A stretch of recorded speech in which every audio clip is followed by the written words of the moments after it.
Miss Andrews, are you okay? Definitely not. I'm actress Valerie Alline, and I play Amy Andrews in the new film, The Empty Space. It's okay. Everything's gonna be okay. A violent attack leaves her without her boyfriend, her home, her sense of self. Amy, like so many of us, suffers from mental illness. As she tries to get her life back together, she's haunted by terrifying visions that may or may not be real. Empty Space goes beyond the slasher and takes you deep into the void. We hope you join us as our film premieres on streaming. We also hope that not only are you frightened, but you gain some insight into a serious problem that affects so many people, including the filmmakers. I know how it sounds. What if it's real? The Empty Space, a terrifying new vision from director Andrew Hara.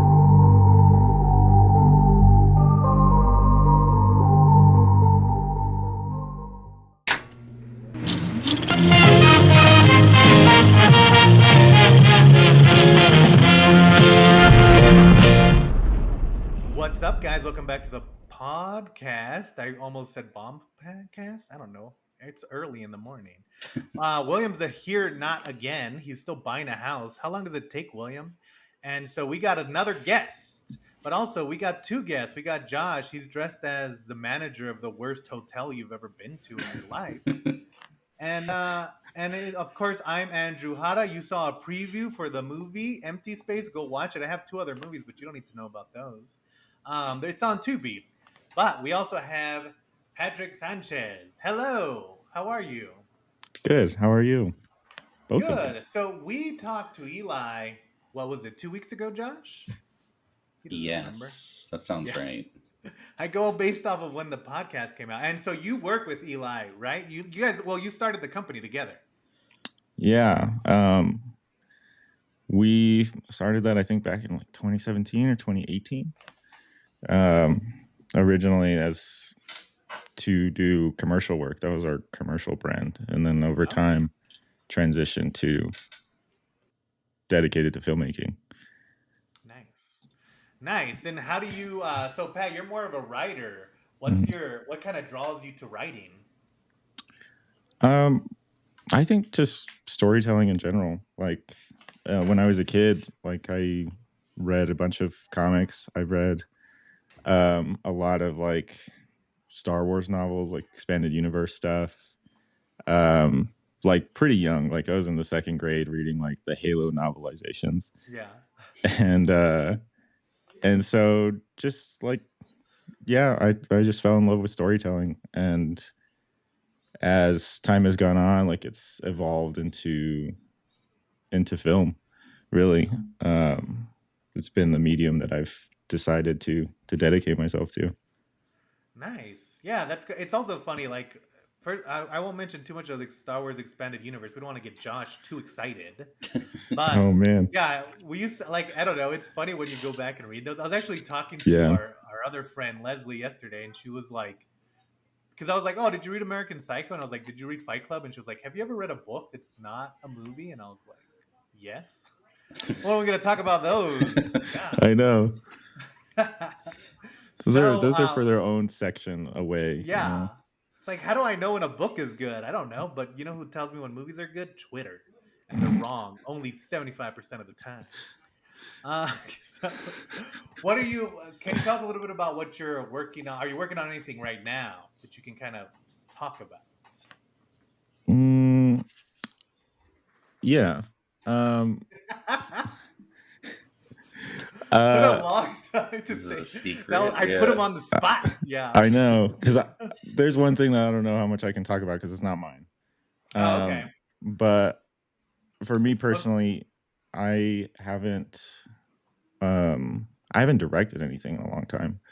And so I wrote something for myself. It's a short, it's less than 10 pages, but nice. I like to mess with colors a lot in things that I direct, and the use of like colors reflect emotion usually in a scene. So I wrote something kind of that will allow me to do that. And it's a breakup story. But yeah, I'll leave that like that. Oh, and I have a okay. So since you are a writer and a director, how do you approach? Like, do you? Because for me, I have to like eventually turn my writer brain off because then I'm like, no, now it's time to focus on budget. So Yeah. time to start killing those darlings. Do you approach it that way, or do you kind of write initially like, oh, I'm gonna direct this, and I kind of feel like I know what the budget's gonna be? Yeah. So like starting.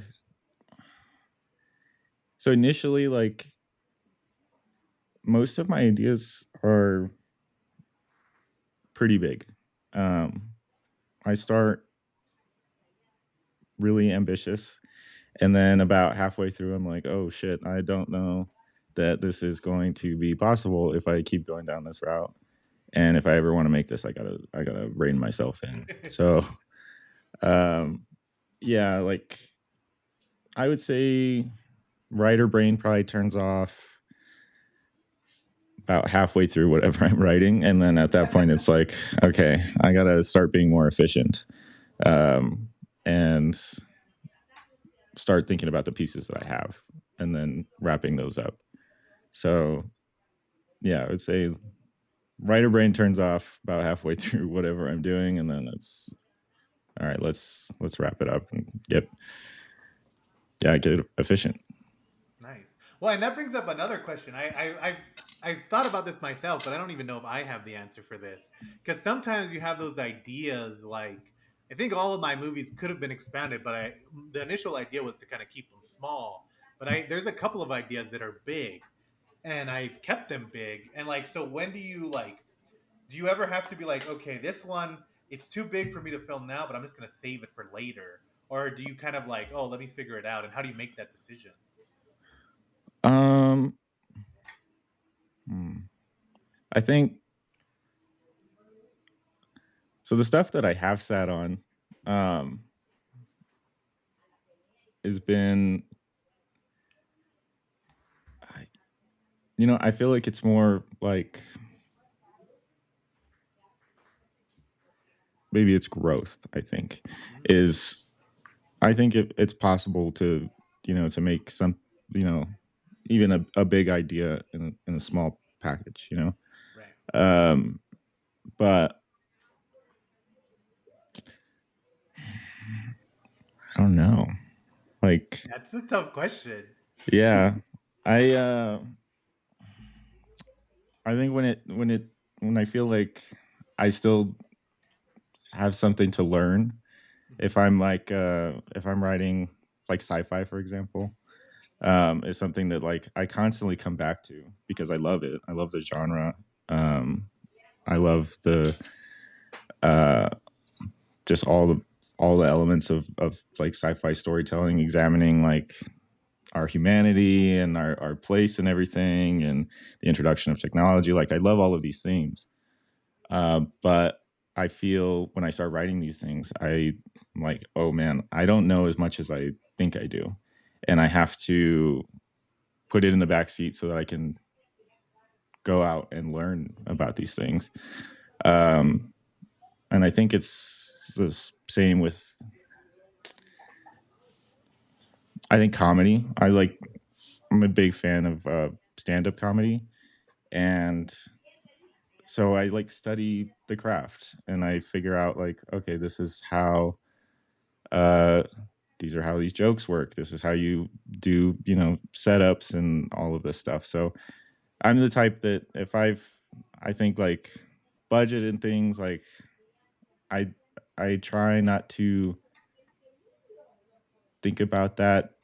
I mean, I definitely should, but I try not to think about it as much just because I think I think about just telling the story in the best way. And but if I feel like I still have something to learn, then I will pause it. I'll come back to it. Yeah, nice. And that's something like I don't know. I don't think a lot of screenwriters get asked that question just because it's a tough one. Because you have to like, I mean, I think everyone's gonna eventually have to think about their budget and their limitations. But I think it's Yeah. interesting to kind of think about that kind of stuff. And also, it makes sense being a screenwriter that you pick the movie that we're picking today. So, as always, we let our guests pick the first time they come on. They get to pick their own movie before we subject them to the garbage that we watch. And so, Pat picked today, he picked The Prestige, a 2006 Christopher Nolan movie written by Jonathan Nolan and Christopher Nolan and starring Christian Bale, Hugh Jackman, Scarlett Johansson, and Rebecca Hall, and Michael Caine. As always, it was like they just took all their characters from Batman and moved them.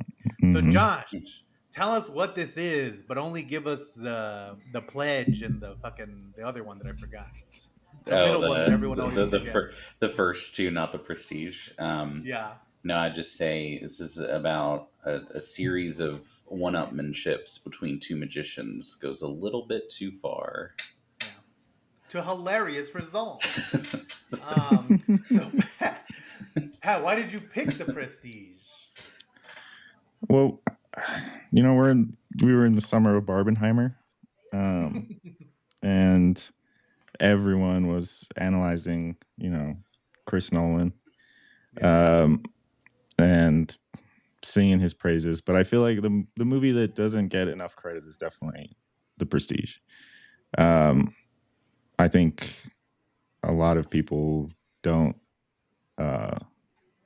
appreciate like how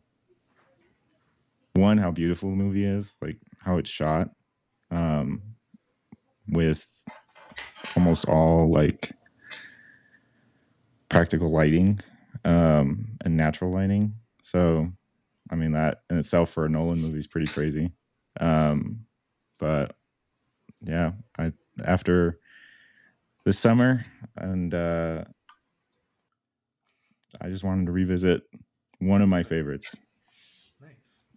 Yeah, it's a good, and it's kind of that thing where when Pat told me he was picking The Prestige, it becomes that thing where like when you talk about like the great directors, like you have Martin Scorsese, you have Steven Spielberg, you have Andrew Hatta, you have Christopher Nolan, they have movies where it's like The Prestige was of course a hit and it was like critically acclaimed, but like if you look at it now, like there's not a lot of talk about it because people, I mean, of course they're always going to go towards Batman's, or they're going to talk about Inception, which I think is his other kind of big one, or even Memento. But Memento works because it's like his first one, so The Prestige kind of gets lost, like After Hours by Scorsese, Yeah. And so like that's kind of cool, and that's why I'm always interested in watching or kind of discussing these, not lesser known, but it's like the one that people will skip because everyone else is always talking about the other one. So it's interesting. But yeah, Josh, what did you think of The Prestige? I loved it. I mean, I've seen it. I've actually only seen it one other time, and so it was kind of like, going back to it. There is obviously, like, I won't get into like spoilers yet. So this is your twin viewing of the movie? Calm down. There's obviously there's a pretty huge twist, and the first time I saw it, I was like, oh, that's kind of ridiculous, to kind of genre shift 70% of the way through your movie. But watching it now, it almost weirdly, I think of like Vox Lux, where it's like, oh no, the whole movie's structured around this. And so when you're rewatching it, it's even better than seeing it the first time because you see how every piece kind of like fits into that. It's still a ridiculous twist, but he's so good at like movie making that, it just completely works. So yeah, I agree. And I thank Josh for putting us into such a weird predicament by talking about the end without spoiling it. So now we have no choice but to either spoil it or completely disregard his comments about what he just said until we get to spoilers. If you're watching this podcast, you need to have watched The Prestige because you can't discuss the movie without. Let's do it because there's no way to talk about this movie without talking about the twist. I will say, if you haven't seen The Prestige, stop this right now, go watch it, and then come back. It's worth going and revisiting on its own. It's super cool, but we're going to spoil the shit out of it because there's no way to kind of talk about it critically without doing that. And if it's been a long time since you've seen it, watch it again. Like, this is a movie that is, I think, infinitely rewatchable. Yeah. The rewatch. Yeah. I've seen it a bunch of times. I'm surprised that you haven't seen it that many times, Josh. It's just fun. When was the last time you saw it, Josh? Over 10 years ago. Oh, was it when we saw it in theaters? No, I didn't see it. I saw it like right when it came out on DVD, when people still bought DVDs. And then it was just one of those. It's like, oh, that was cool. And then I don't know. It's just kind of one of those. You just kind of, like you said, like the Dark Knight and everything. You get lost in that, and it's like, oh, I've somehow seen the Dark Knight 7 times, but this movie twice. Well, and it's because like this one came out between Batman Begins and The Dark Knight. So Christopher Nolan wasn't really the name. Like people like were starting like because if you remember, Batman Begins came out and it was kind of a muted response, but it ended up staying in theaters for like the whole year. Because I remember it came out like in May, and I saw it in theaters in like August because it was a sleeper hit of the summer, and so this was the movie where like people knew they liked Batman Begins. They were excited for The Dark Knight Returns, but they didn't really know what the hell this was or who Christopher Nolan was. And so, yeah, it does kind of get a muted response. But like Batman Begins, it's very good. And one of my favorite things about it, to completely disregard what Josh said about the twist, is that like this is one of the best movies where you have two viewpoints, but you know that you have two very different viewpoints, and they're like completely different because the whole movie is switching between Christian Bale and Hugh Jackman as to who the protagonist is. And so like when you're following around like Hugh Jackman, you see his point of view, but every once in a while they'll show you Christian Bale's point of view, and it's like completely different. Like they just have such different ways of seeing things that it gives it almost like a Rashomon effect, you know? Well, and they also like, because it's not okay. It's their two viewpoints, and then it also is jumping to their life The as it's future and going the to past. the end, the future and the past, and it's jumping to them reading each other's journals that you find out that they faked. So Yeah. it's Yeah. like four different viewpoints, and like most of them are false. Which is, Yeah. I mean, I think it's great. Obviously, I love how petty they are, where they're just faking fucking 100-page journals for each other. It's like you guys Oh are yeah.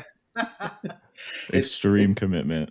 Yeah. it's almost like because they're just magicians and it's like Right. it's kind of like Whiplash, where it's like, oh, it's these two guys who care more about this one thing more than anyone else ever Yeah. could, like Yeah. to an insane degree, and it's ruining both of their lives. Yeah. Well, and it's interesting because it starts off and they're both playing these rival magicians, but they're working like in the same act at the beginning. That's how they know each other. Yeah. And like it's kind of like when you're on set, and everyone wants to do their own thing, but when you're all working on set, you might have a different role, and so you're kind of all working together towards it. Christopher Nolan will never make a movie that's not somehow related to filmmaking. Yeah. But and so then they kind of go off on their different ways. And I think one of my favorite things is both of them are very successful. There's no reason for them to be rivals in any way, but they just are because they're both kind of like so obsessed with being the best that just being very popular isn't enough for them. And I think like that kind of like drives the movie. And I think it's an interesting characteristic. Like that's the tie that kind of keeps them both together. Well, and it's almost like they have the two diametric viewpoints where, this is definitely easier to catch on rewatch, where Christian Bale, the professor, as is his stage name, he cares about like the craft, like he cares most about like the authenticity of it. But Yeah. Hugh Jackman, the great Danton, he only likes the audience reaction, because he actually Yeah, he's does a showman. he steals every trick that he The greatest like, showman. Right. yeah, he continued being the showman later. I've actually never seen that movie. I heard mixed things. Yeah. He acts like X-Men Origins Wolverine. Oh, the best it's Wolverine. it's like the craft versus the reaction. It's Well, and I it's think- to me Yeah. that's interesting, because Yeah. it's like filmmaking too, right? Right. Yeah, you Well, can be committed to, making a good film, or you can be committed to, selling tickets. Like, yeah, or being a filmmaker, yeah. Well, and I think like because then one of the things is Christian Bale has this act called the Transported Man, where he appears on both sides. Like he goes into a door and appears on the other side of the stage. And Christopher Nolan is like, Christopher Nolan, Hugh Jackman is like, how does he do this? And they try to explain it to him, and he's like, no, there has to be another way. Like that's too easy. He has to like, it's this thing where this guy thinks like he's such a narcissist that even his rivalry has to be way smarter than anyone else, because if he was just doing it the normal way, like then he wouldn't really be a rival, because this guy wants to do everything like insane ways. So I think like I don't know, just their characterization is so interesting, because at different points you kind of feel sympathy for both of them, but at also different points you kind of realize that they're both like huge dicks and they just hurt each other for no reason. And Yeah. so Well, there's like everyone in this movie plays like a dual role, you know, right, like even I forgot his name, Michael Caine's character. He bounces back and forth Cutter. between Cutter, Is that's it- right. yeah. He bounces back and forth between who he's helping in any given moment of Right. like is he Yeah, helping he's- Angie, which I guess we'll He's talk like, "Oh, about in you're the an ending. asshole. No, you're an asshole," and he just Yeah. keeps switching. Yeah. Yeah. And I think, yeah, okay, let's just so at the end you find out that the transported man, Christian Bale, has a twin brother, and that's how he's been able to do it. And they changed times, and they're so committed to the bit that they like each only live half a life. And then but in the pursuit Shout out to all of the fake mustaches and haircuts and Oh man, there's Hugh so Jackman's various it's fake teeth in any given scene. it's so funny because because like Christian Bale and his twin brother, like one will play his assistant, and they don't really show close-ups of his face till the end because you're like, oh yeah, that's obviously Christian Bale because he has such a Right. distinctive face. So they kind of keep him in like shadow the whole time. But beyond that, as the rivalry's heating up, they keep wearing different fake mustaches and beards to Yeah. show up at each other's shows to wreck each other's shit, and it's like this is just so like many. beards, wigs, and fake mustaches went into this rivalry. Yeah. even at the end and then you find out, so Hugh Jackman's trying to figure out how to do it.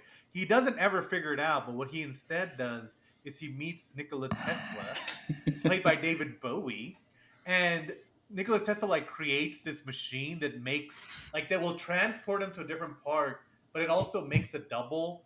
And It's so a perfect Hugh Jackman, clone, yeah. It's a perfect clone. Hugh Jackman decides that he's going to kill the double, and then he'll just take the place on the other side.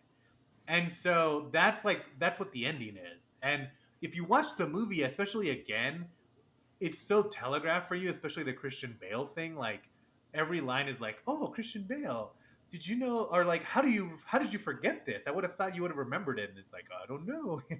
Or he'll be like, the man is surely of two minds. Yeah. It's like stuff like that. Or I mean, he basically Christian Bale ruins his wife's life because He she's ruins like, two women's lives. Yeah. yeah, through the like course of this magic it's like act. you love me half of the time, and then you Yeah. hate me the rest. Or actually, three women's lives because he might have been the reason Hugh Jackman's wife died at the beginning. One of him might have been. Yeah. Right.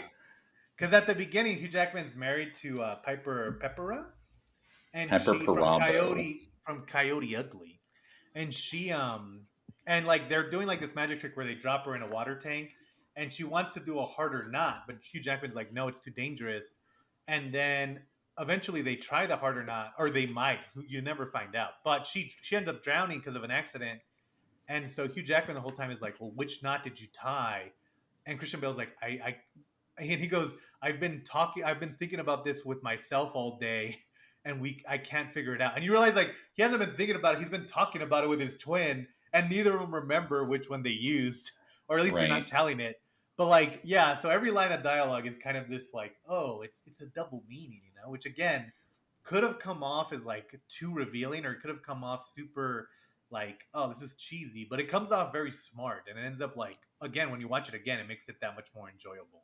Yeah. Just with the backdrop of magic, like you can, like, there's it's literally like so misdirection. Like they get you with the drama of relationship issues. This is we kind of brushed over it, but that is why it's so insane that it ends up being a magic cloning machine. Yeah. Because everything else in the movie is like, oh, how did he do it? There has to be a perfectly rational explanation, and there is. Except for the fact that Tesla invented a perfect cloning machine that one guy only uses for a trick that is okay. It's a good trick. There's so many other applications though. But obviously it's like he's so driven and singular minded. That's the point, is that he couldn't conceive of anything else to do with it. But it is a weird like thing to throw into your movie, Well, see, but I think like, because I thought about that too, and this is probably the most Christopher Nolan like magical, like as close as Christopher Nolan's ever going to get to like having magic in his movies. And I think like, but it's interesting because he still does it in under the guise of like Tesla was not only like a genius, but he was also he was like kind of like Leonardo da Vinci, where he had a bunch of plans and it was like, oh man, this guy was way like ahead of his time. And Yeah. so it kind of works with Tesla. Um, and so I think it's interesting. I will say, so like they create this device and it like creates a clone, and they don't want it to create a clone. That's just like a side effect. They want And then to teleport you. yeah, Yeah. and they find this out because they've been trying to teleport Hugh Jackman's hat, and then they go outside and they find a bunch of hats, and then Nicholas Tesla's like, "Oh, look it worked! It just added a little clone," and he goes, "Give us a few months and we'll work out the kinks, and then we'll get it to you." And then they give it to him, and Nicholas Tesla did absolutely nothing to fix that problem. Like they're still creating clones, Yeah. and I always think that's funny. Like, well, what did you do, bro? Like, you didn't fix this at all. Yeah, it's it is a bit ridiculous. There's he also, I don't know, I just like it's almost weird because when I was thinking about this movie, I was like, oh yeah, you like find out all this stuff and you kind of see all this like the first time he uses it, a clone shows up like 20 feet away and he immediately freaks out and like shoots it. Right. And all of these reveals kind of happen within the last 5 minutes of the movie. Like Yeah. it's all very like the end, and then but that sticks in your mind so much that I honestly thought it was like the last like 45 minutes. But Yeah. no, it's all It feels way longer. Like the last stretch of this movie is definitely like but in a just- good way where you're like, oh my god, like Yeah. yeah. I think that's why rewatching it is so rewarding. Well, and I think like again, you know that Christopher Nolan like thinks about the storytelling in every aspect, and I think that making that Tesla, it kind of makes the twin reveal even more kind of shocking, because once he like introduces this like magic or like this sci-fi element, then you're like watching it like, okay, well, what's Christian Bale's sci-fi element gonna be? Because he also went to Tesla. So it's like a weird misdirect at the last second, so that you Right. don't like, Or that was you don't it? get too ahead. Say again. Or was it? 'Cause Right. there's also the idea that he didn't have a twin, that's actually a clone from the He machine. cloned himself once. Oh, right. I could see it. Yeah. This Yeah, is because he does go talk to Tesla at one point. That's how Hugh Jackman hears of him. yeah. Right. There's Because he this can is- only steal his ideas. Yeah. Yeah. There's this theory that that this movie is like a heist movie, that it's all an elaborate plan by Cutter to steal Angier's fortune. And so they send him on this path of getting him, really invested in the magic, and getting him to constantly spend more money. So the Tesla thing is actually, there's that whole plot. Like he comes into the laboratory and they're like, "You're bleeding me dry. How much more money I need to give?" And there's, by the end, like the, Christian Bale clone. What's his character's name? It's Keeps free. All these characters are losing their names. Yeah, I forget what his name is. Josh, do you remember his name? Christian Bale is, I just had it up. No, his twin's Borden. name. Borden. Oh, Yeah. I don't think it ever tells you. Fallon. Fallon is the Fallon, fake yeah. name. Yeah. Yeah, Yeah. Fallon. So they bleed him dry for all of his money. They set up the fall guy, Fallon, who's kind of crazy. Also, like he's suspicious of Scarlett Johansson. So he's the one who's writing these, like when Hugh Jackman's reading the journal and then he freaks out because he's like, oh my God, this guy got me. Yeah. Like that Fallon was the actual like reckless one, and the clone that Cutter and Borden eventually sacrificed so that they could get Angier's fortune and get his daughter back at the end. Well, see, Because she would have been the sole proprietor of that's what I was gonna of say. the money that he had Right. left over. I mean, a little inelegant that he just goes and shoots him in the chest at the end. Is like done. But it's Yeah. not. It's not because what is the crime? Like Hugh Jackman's already dead. Right. Oh yeah. Right. Yeah. Although that No. is something you think about. We haven't even talked about this because this is like it's such a crazy twist. But I appreciate how all in he goes on it. Where his idea when he finds out it makes a clone is Right. he is He's such a monster. he turned off the electricity and Yeah. he turns it on, and then there is a trapdoor that like transports you, but it just dumps you in a tank of water where you drowned, and then the other guy like continues like living your life. Right. Yeah. So by the end of the movie, he has like hundreds of himself like We in only his have 100. warehouse. He's got Yeah, 60. He's only doing specific number of days. Yeah. Oh, Yeah. right. I remember they right. Yeah. And he has all of these in this warehouse that's burning down, and it really made me think like when the police see that, they're gonna be like, "What? Was this guy like the greatest mass murderer? Like, was he I Jack know. the Ripper?" Like, Yeah. Hugh, Jack They the don't have- Ripper. They don't have carbon dating, so all they're gonna find is 60 dead bodies of different but they're all kind of the burned same to a body. crisp. Yeah, Yeah. they're gonna be like, "Oh, this guy was only targeting middle-aged men who have this like similar height Yeah. and weight." It's like, man, London police are gonna have their hands full for months. Yeah. And my favorite thing about this movie is that like ending dialogue between the two of them, where Christian Bale shoots to Jackman. He's like dying, and they're kind of like like they're finally able to tell each other their own tricks, you know, and how it worked. And Borden's like, "Oh, you did all this for nothing," and Gier's like, "No, it wasn't for nothing. It was, you know, like their laughs was for everything." And it's like these guys are so like they even at the end they don't understand like how far they've taken this, because there's a scene where he's like, "Oh, it wasn't easy for us being twins. Like it's hard to share a double life." He's like, "It's not easy like you." And then Hugh Jackman's like, "Oh, it was hard for me too. I had to kill myself like every day." And it's like, you don't have to do that, Hugh Jackman. You did that on purpose. Like, Right. Yeah. Well, it's very they do kind of make a point of like you see Hugh Jackman's downfall, because near the beginning of the movie he's very kind of like clean cut. He's like, "Oh, I don't want to get my hands dirty. I'm like a pretty good Right. guy." Yeah. Because they have this trick where you like smash a cage with the canary in it, and then you have like a different canary, but the audience thinks like, "Oh, it's the same he- one. Yeah. yeah." And so he's like, "Oh, I don't want to do that kind of trick." So they even develop a trick where like the dove comes out of the cage, you know, without being crushed and stuff. And then as the movie keeps going, it's like it gets dark. Like he's like more and more okay doing like at one point he buries Fallon alive, Yeah. just to mess with Borden.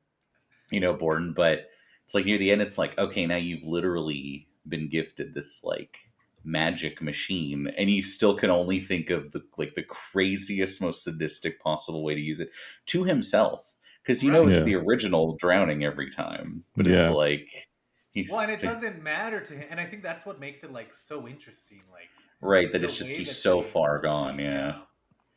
It's Or cool. like, And it's he's also, killing like- himself in the same way that his wife died is also insane. I know.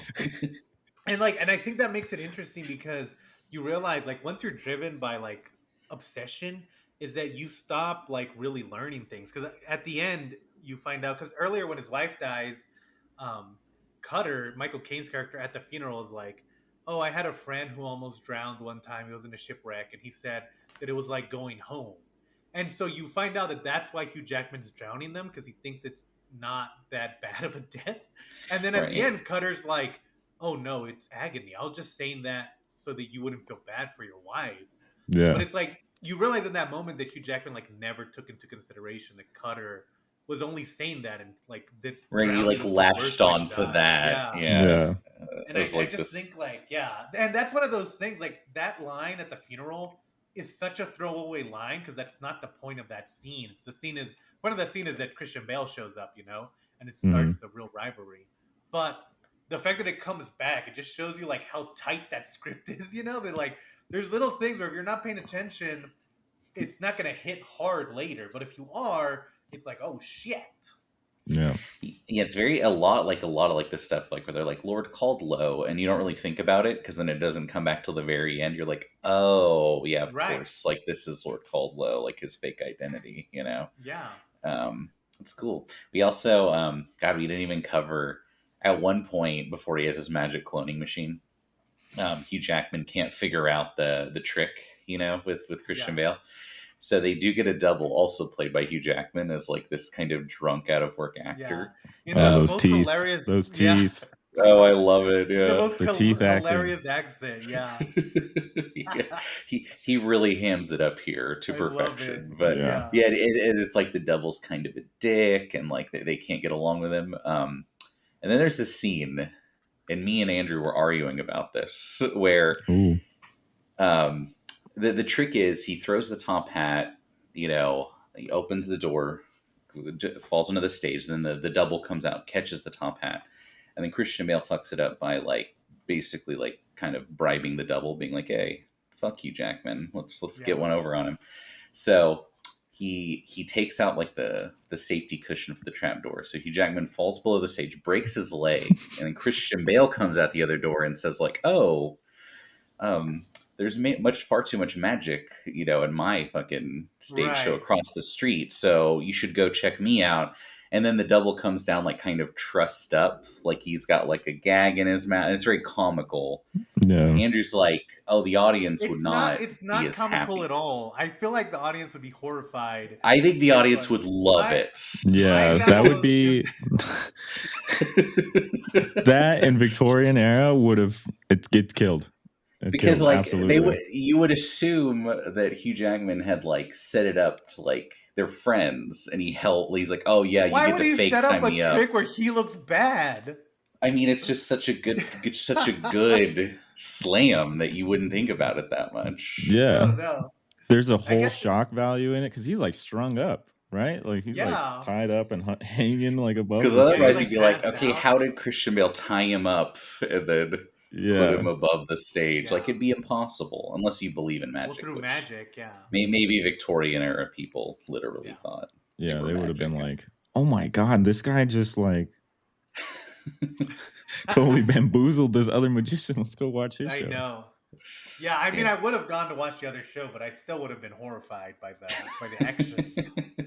It's not stopping me from watching another magic show. What else am I gonna do? Become Jack the Ripper? I love that the double clearly he gets fired after that, but it's why, for what? Because you're just kind of envious of you, Jackman. He realizes that he can make demands because he can get paid whatever he wants. Yeah. So that's what he starts to do, and so they are going to have to get rid of him anyway. Just because, he knew he was on his way out. Yeah. Well, and because Christian Bale goes and meets him in a bar, and he's like, "Oh, I used a double, but it was tough because he started taking advantage and asking me for way too much money." And then the drunk Hugh Jackman double is like, "Oh, I could do that," and so he starts doing it. Mm-hmm. And that's when Michael Caine's like, "Oh, we need to fire him because he's going to just keep asking for more demands, And that's when, but then Hugh Jackman's so consumed even at that point. They're like, "No, we have to keep going." And that's when it all happens. Also, for some reason, when bones break, it's always worse to me than when anything else happens. Oh my god. It's very visceral. Chris Nolan breaks bones like the Falcone fall in the Batman movies too. He's just constantly breaking legs, man. Yeah, he's really obsessed with people landing straight down on their feet, and it's the worst thing Oh yeah. I've ever heard. But every time I watch that scene, I have to turn away, and then I'll watch a hardcore horror film and not care at all. For some reason, man. I think it's because if I'm getting stabbed, that's it. But if I break my legs by falling straight down, I'm gonna have to live with that. You're getting stabbed. That's it. No, you're gonna feel that. I do kind of get it. Like in that one of those Evil Deads where it's they're getting literally torn apart. You're like, whatever. But then when he slips and bangs part of his back on the toilet, you're like, oh, because that feels like it could really happen. There's a visual, there's because I've broken my arms and legs, so there's that callback memory, but with getting stabbed, I've never been stabbed that many times. I'm never gonna get chainsawed in half. I hope. Well, that's hopefully, happened, but just once. I don't remember it that well. But no, it's a good movie. Go watch it. Yeah, it's super cool. Yeah, it's very, and honestly too, like I said, if you haven't seen it in a while, rewatch it because kind of looking for sure. Ooh, which one is Fallon in this scene? Because they do have different personalities, right. So it is very to kind of see that, or just kind of see there's even Nikola Tesla only speaks in riddles. At one point he's like, I had an obsession, but I pursued it too long, and one day it will destroy me. It's like, okay, he's just saying the themes of the movie, so it's just that's fun. Right. It's fun when they just say There's a always that theme one like that. character in the Nolan movies too. It's just like just hits you right in the face with it. I know. But that's why I like it. Well, and see, and my favorite thing about Nolan is that he always kind of approaches these films like, what's the most challenging way to tell this movie? You know, like in this one, it's like 5 different viewpoints from 2 characters, where sometimes you're actually watching what's happening. Sometimes they're writing in a diary, but it's a lie to convince the other guy to do something. Sometimes it's his twin who's acting out, and so like you don't ever really know. But the way he plays it, you're never like, this is too confusing for me to understand. Like you're always with the movie. Right. Yeah. It's like Oppenheimer is very similar, where it's like, no, I understood everything that's happening, even though there's 30 characters and it never slows down, because like he locks you in like so well. It's, I would say, he's the best at like being able to jump different timelines and different POVs. Because again, like Oppenheimer, this one, Inception, I was like, I'm never really confused as to what's going on, even though there's like a billion things going on every time. Yeah. Do you guys feel like he almost took the wrong lesson from this movie when he's making Tenet? Because in this movie, the twist in like 10 different scenes is, oh, what if this was actually Hugh Jackman or Christian Bale and you didn't think it was? And in Tenet, I think that literally happens in every single scene in the movie. You're like, oh, this guy whose face you didn't see, it was definitely one of the 2 main characters. But see, and again, I think that makes him interesting. And it's also funny because like you always have that complaint that Christopher Nolan's super cold, but this movie, like, it's so funny. Like they're such jackasses to each other, and they're and not only that, but they're constantly getting drunk. Like the most I love the most petty part is Christian Bale's is called The Transported Man, and then Hugh Jackman names his The New Transported Man. It's like, oh, fuck you, buddy. And then Christian Bale names it The Original Transported Man. Yeah.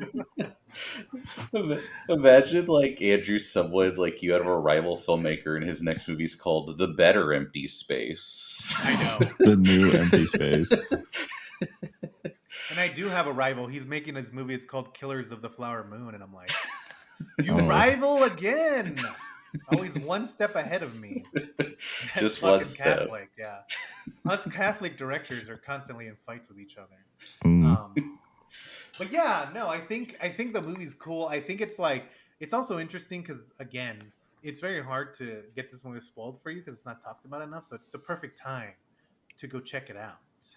Rewatch it. If you haven't seen it in a long time, you got to rewatch it, and you'll appreciate it more. It is not currently on streaming, so you'll have to rent it. Yeah, rent it. It'll be on HBO eventually. It always. Yeah. I always tell myself I'm gonna do The Prestige and Illusionist double feature, and I never do it, and I still haven't seen. Oh my god, I'm trying to plan that for myself too. I've been like, I saw The Illusionist. I was like, I don't know, 10 or something, like.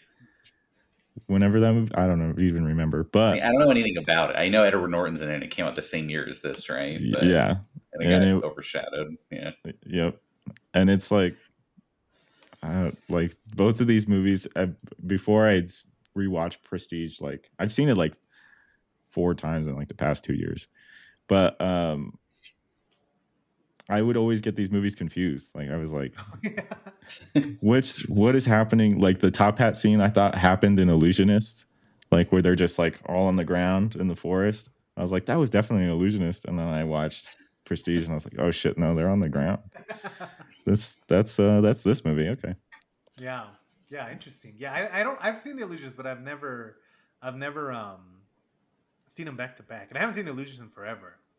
I think we should do the double feature of this one and Magic Mike and just keep the magic, because both of them have real. Oh, I was gonna say now you see me or whatever.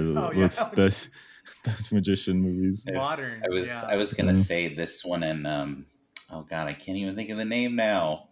Ruined. We actually already did it for the podcast. The Christian Bale one where he's in the future and he's shooting guys with gun food. Equilibrium, because it's both Christian Bale being cool guys. Yeah. We're gonna leave on that terrible joke that Josh. I know that I didn't say because I don't know what I'm talking about. Yes, but thank you, Pat, for coming along. Next time, thank you for having me. For you, We'll pick something that's plot heavy as well. Okay. Magic Mike. But yeah, thanks for coming along. Watch the Spring Prestige. Breakers. Watch the Breakers, Prestige. yes. Watch the Prestige, and then we'll also, of course, on Eli's one, we put the Ishape social media, but we'll do it again for this one. We'll put Pat's social medias. Go follow them. Go check out their stuff. They got a bunch of stuff on there. Go look at it. And then yeah, we'll see you guys next week. I think next week is going to be the beginning of our Halloween episode, so stay tuned for that. And maybe William will finally show up, but who knows? No.